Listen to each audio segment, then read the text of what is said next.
Hello, everyone. I'm back for another rendition of the 70s in retrospect. And today I am going to be going over the year 1973.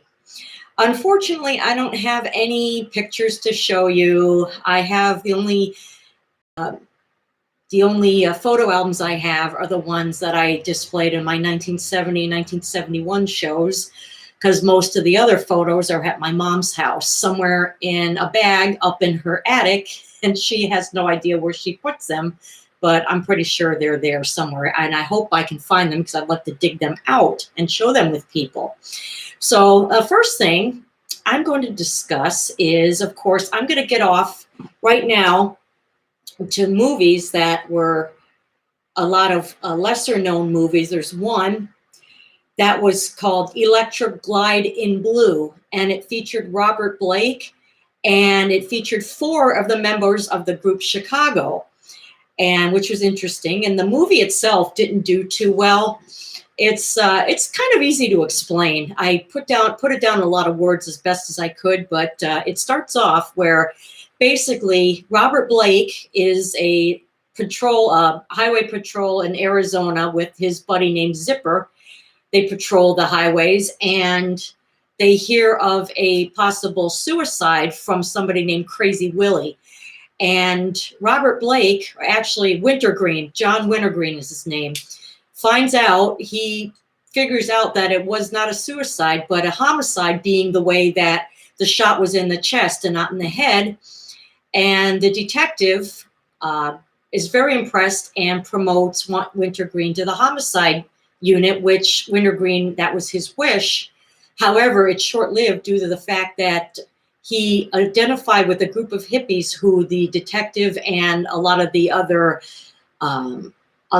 officers were constantly harassing for information. They harassed them constantly, and he began to identify with them. And he also, the final straw was when he was sleeping with the detective's wife. So he got the boot, but despite that, Wintergreen was able to solve the murder, and it turns out it was Crazy Willie who was the one who informed him of it. Turns out Crazy Willie was jealous of the old man he killed because he had young people there buying drugs from him, so he envied him for that. And also, in the beginning, when they found out about the murder, they also find $5,000 that was missing. And the $5,000 turned out to be stolen from his partner, Zipper, who took the stolen money and purchased a fully equipped Electric Glide motorcycle. So he started to become belligerent, and Wintergreen was forced to shoot him. And to long story short, now Wintergreen is back on his old beat of the Arizona highways, and he pulls up behind one of the hippies in a VW van. He pulls them over, and he recognizes the hippie and lets him off with a warning as he was pulling him over for speeding. And then he realized that the hippie forgot his driver's license, so he drives up behind the van again, hoping to return it to him. But then the passenger, who happens to be none other than Chicago guitarist Terry Kath, who died in 1978, very, very coincidentally, of a gunshot wound they said he was playing Russian roulette, but he was mainly playing around with it, and said, "Don't worry, it's not loaded, see?" Very sad. But anyway, he points a shotgun out the back of the window and shoots Wintergreen, killing him. The weirdest thing, and if you don't see the whole movie, you've got to see it for the very end after he gets shot, because he rolls over and over and over in the middle of the highway, in the middle of desert, in the middle of nowhere. And the way he ends up leaning forward, and he dies sitting up. And they show the camera moving away, and he's just there sitting up like this. This is how he died. And it was just the weirdest ending I think I've ever seen of a movie ever. So you can check that out. It's a B movie. Of course, it got Rotten Tomatoes. It wasn't very well received at the box office, but it has a cult following, and it does have 4 of the members of Chicago in it. And that was an interesting movie enough, given its simplicity. But Another made-for-TV movie was called The Girl Most Likely, and it starred Stockard Channing and Ed Asner. And I'm not too sure if anybody saw it, but it was about a young woman played by Stockard Channing who is very homely and unpopular, and a lot of people made fun of her. There was one time where a guy pretended he liked her and she fell for it, and he made out with her in the high school, and I think in the janitor's room or something, and everybody laughed and clapped, and it turned out it was a joke. And anyway, she just gets bullied and made fun of. And after her failure at a failed performance at a play, she rode home, she drove home, she was really upset. Then she crashes, she ends up in a very bad car accident, and her face actually, we did her face, and she came out looking absolutely beautiful.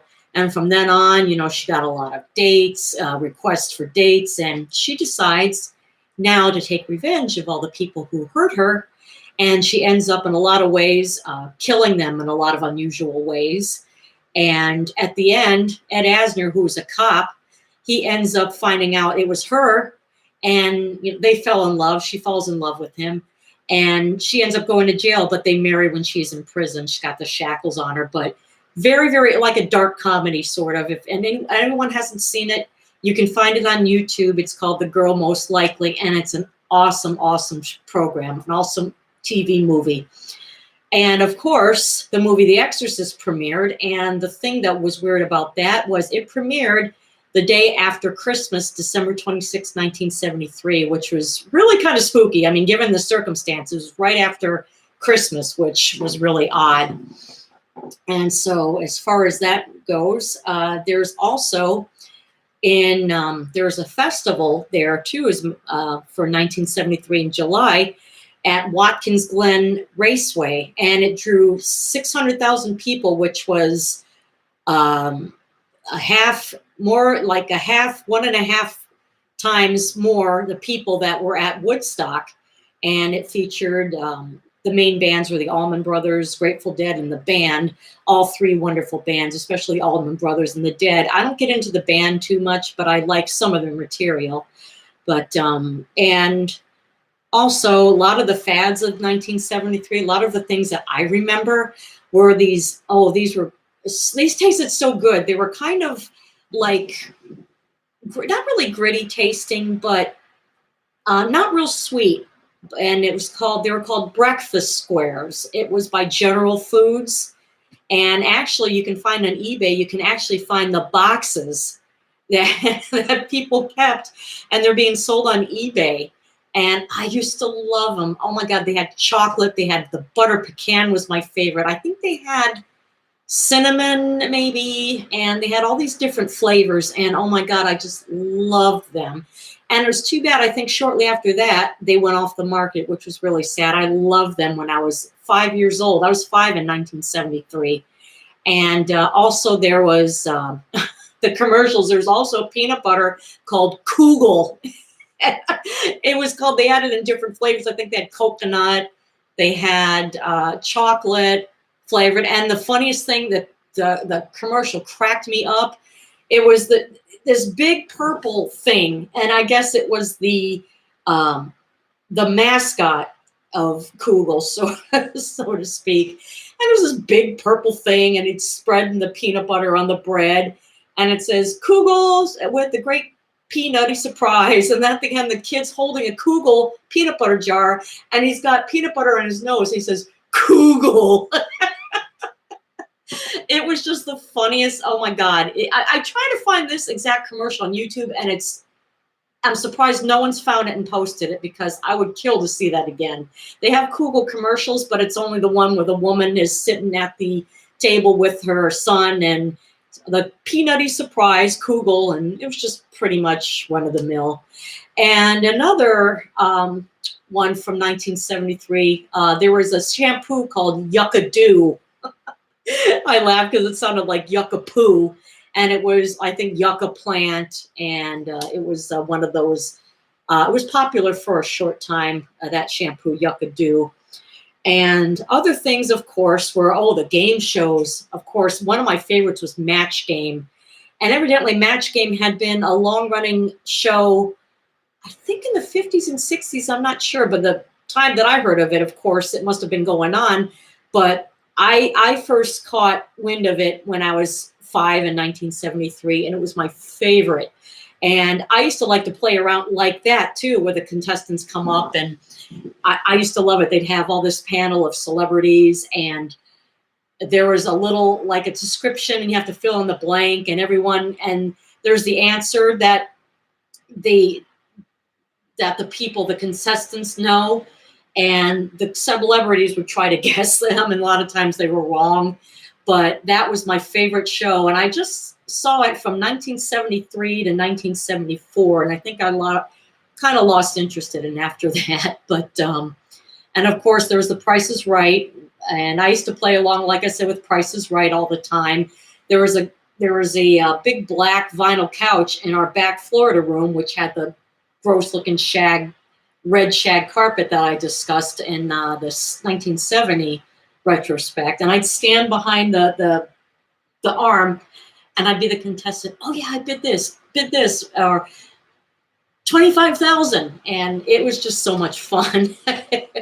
And anyway, another thing we did too was in the kitchen, people put shag rugs in their kitchen as well. And our kitchen was this god-awful yellow. So we had a yellow shag rug in the kitchen, a black shag rug in the Florida room with the vinyl couch, and we had the vinyl rocking chair that I showed in the 1971, where I remember my brother had been a year old, and my dad had been sitting in that black chair rocking him. And then all of a sudden, my dad flips backwards, and he's holding my brother up, and my dad's laughing and laughing. And my brother's just sitting up here going, oh boy. Oh, memories, I tell you. Oh, wow. And another thing, let's see, what else can I recall about 1973? Oh, another thing too, I used to love to go down the hallway. You come in and there's the living room, and then there's the hallway. And before we put the living room where the garage was, there's the wall there, and there was these cabinets, and I have like a desk. And what I do is I move the chair, and I act like I was bowling, and I bowling there. The pins would be there, and it's set up, and then I play bowling. And I used to love to play Cinderella. I used to always dance in the hallway like it was the ball, and I take my mom's patent leather shoes, and then the clock would strike 12, and I'd run, and I'd deliberately leave the shoe behind. And I always like to look ahead. I used to always like to make sure the shoe was in a certain position for looks. I don't know why. Don't ask me. I was a very eccentric kid, and that explains my eccentricity now. I'm an eccentric adult. But anyway, that was a lot of fun. And of course, we had the god-awful, that color that I showed you in 1970, that really, really weird. It was this color, pardon the writing. It was this color blue, maybe a little darker. Oh, it was just gross. And of course, we had the red, black, and green paisley furniture in that room as well. But enough of that. I also, another thing that was popular, and I think it made its debut, was Hawaiian Punch. Of course, everyone knows Hawaiian Punch. Hey, how'd you like nice Hawaiian Punch? Sure, boom. Anyway, too, and now we're going to get to my favorite top, music. A lot of obscure music, some of it you know. One group that was popular in the 70s was the Ohio Players. And I think one of their best albums was an album called Ecstasy. And they're known for their covers. They're really weird, kinky covers. And this one had, and their first album, that one, Pain, Pleasure, and Ecstasy, all had the bald woman in the front. And then she's in chains, or, they're known for their album covers. So that's one of the best.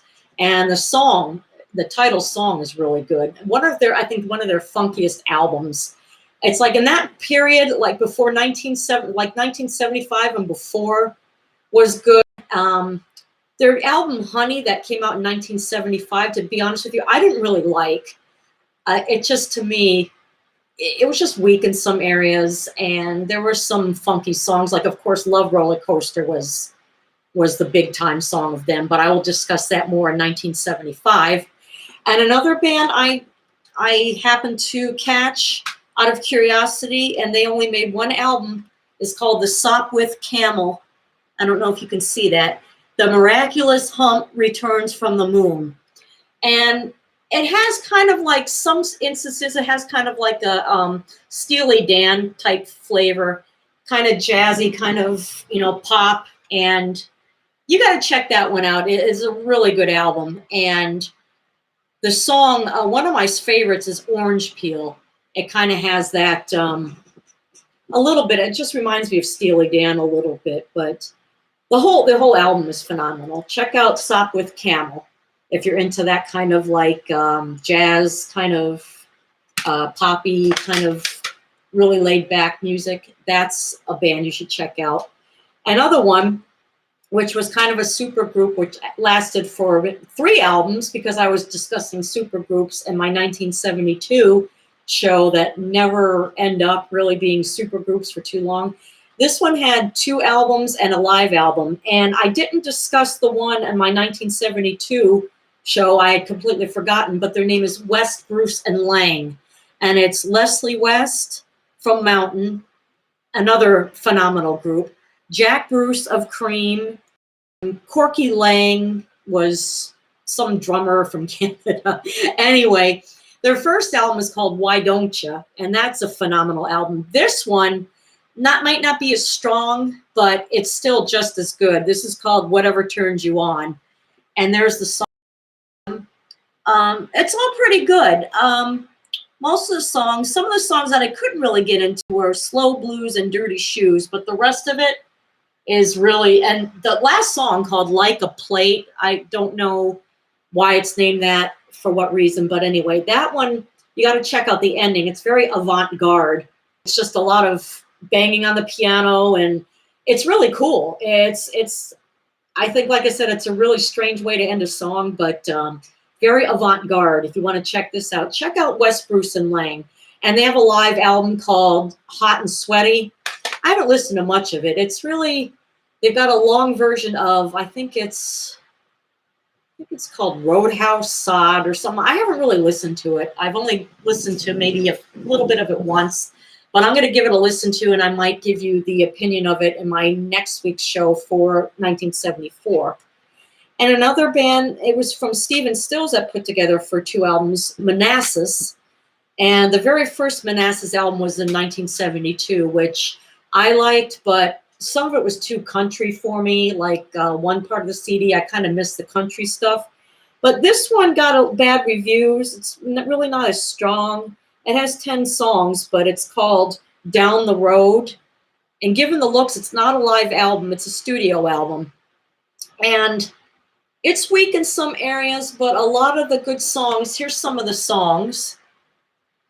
The best songs I like are Isn't It About Time, Lies, Pensiamento I like. It's sung in Spanish, but it's got a really good beat to it. And City Junkies is good, and Rollin' My Stone, which is the very last one, is a really great tune.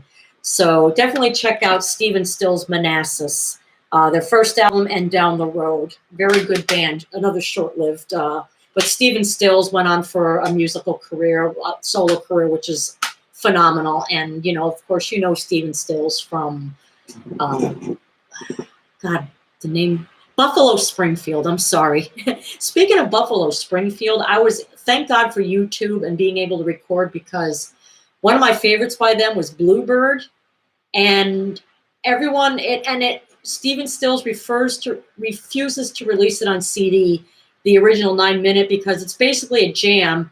And he really sounds like he had huge amounts of cocaine during it, but it's my favorite, and I was able to get it on YouTube and burn it onto CD, because it's on the CD called Buffalo Springfield Again, but that album has a 4-minute version where they replace the jam with a nice banjo at the end, which is nice, but I prefer the long, crazy version. But anyway, moving on, I discussed a band called Vinegar Joe in my last show. And here's another good album by them called Six Star General.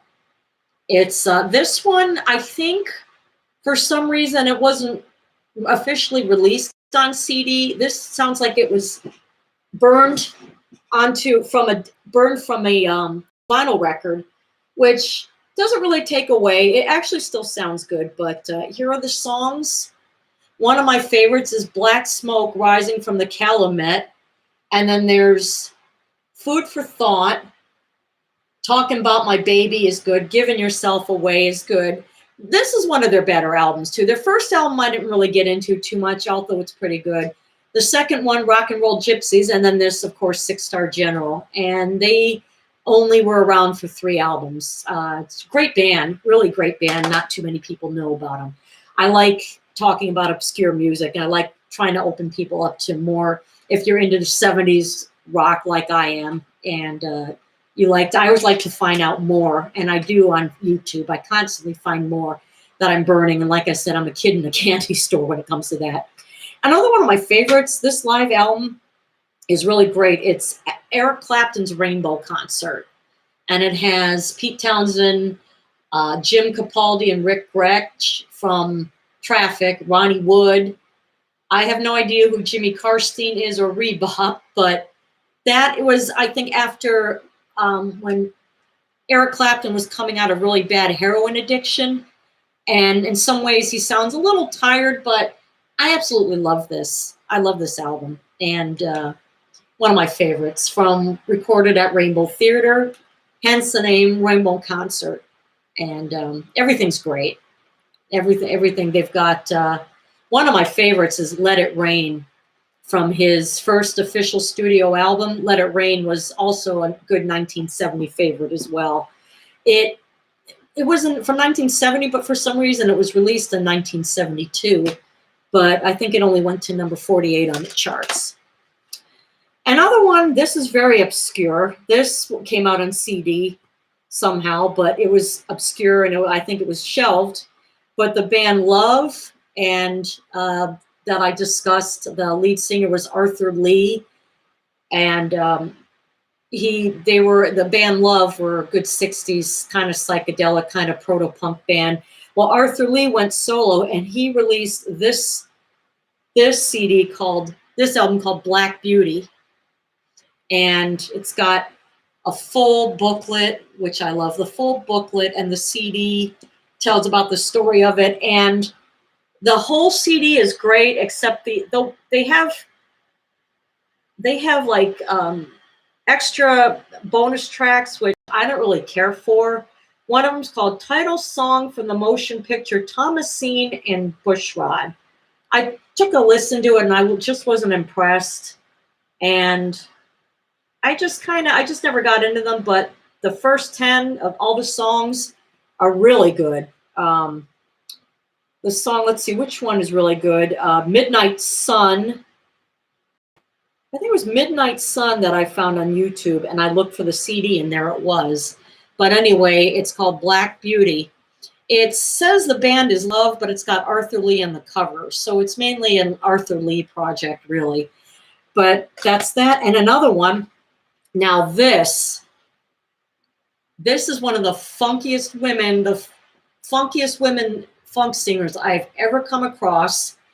And I've got all 4 of her albums. She's just phenomenal. She was the ex-wife of Miles Davis. Their marriage only lasted a year, I think from 1968 to 1969. She was the one who encouraged him into more like his top album, Bitches Brew, which was a lot of kind of funky psychedelic jazz, which was the best album of his career, went to the top 40 on the Billboard charts. And from then on, he did a lot of funk. Her name was none other than Betty Mabry or Betty Davis. Raunchy. I mean, she just had lots of sex appeal. Tiny little woman with that fro, and yet she can belt. You got to check it out. And she had a lot of dirty, raunchy sounding. I mean, for the time, I mean, now it's considered tame today's standards, but back then, people I think were intimidated by her. She was a woman expressing her sexuality, and radio stations, I don't think they played her music too much, but she was, too much for a lot. And I even read somewhere that Kiss, she was going to be the opening act, but Kiss didn't want her because she would, they thought she would upstage them and go, how's that? I mean, you would never expect that for 1973. But here is a lot of this titles for here. Look at the titles. If I'm in luck, I might get picked up. Oh, another good song is Stepping in Her I. Miller Shoes. It has background vocals from none other than the Pointer Sisters, who also released their debut album that year. And I love the early Pointer Sisters when they did the scatting. And they were great. I didn't like their 80s stuff. I like all their 70s stuff is good. I mean, the 80s stuff is good in the pop, the mainstream, but you can't compare to the early stuff. But and there's some extra tracks too, some bonus tracks. But definitely check out Betty Davis if you want some funk. This is her. This is who you got to check out. Just absolutely out of this world. And other albums during that time, Kiss recorded their debut album in November of 1973. It was released the very next year, 1974. And I'm going to cover that next week. And I think this is all about, and Aerosmith released their debut album, which only had 8 songs. A lot of albums, for some reason, had only 8 or 10 songs. Nowadays, you release a CD and it's like 20 plus songs, and it's like you try to listen to them all, and sometimes you can't get through all of them. But they had that live in the garage kind of sound. It wasn't really, wasn't mastered very well. It was kind of underproduced, but that was their song Dream On was released that year, but it only made it to number 59 in the charts. Late 1973 it was released. But when it was re-released in late 1975, it went all the way to number 6 because Aerosmith had already established themselves after their next 2 albums, which I will cover in 1974 and 1975. And that was, like I said, Aerosmith with their debut, Kiss recorded their debut. And if there's anything else I haven't covered, what I'm going to do is after my 70s retrospect videos are done, I think I'm going to do mostly all music and obscure, and I'm just going to make certain titles and themes because I really like discussing music and being the music buff. And I've always done a lot of research, and I have a lot of Billboard books on how high certain songs made it to the charts. And I'm here in the sun, so I don't know how I look really, but pardon the sun, but at least you can see me. Well, anyway, I hope you enjoyed my show. I'm going to post this for everybody who missed it. And please subscribe to my channel. Give a thumbs up to this video and hit the subscribe button. And for any further shows that I might be doing, any videos, and a lot of times I might have topics that come up that I might want to do. So hit the subscribe and notification bell. And I will see you next week for 1974. Bye.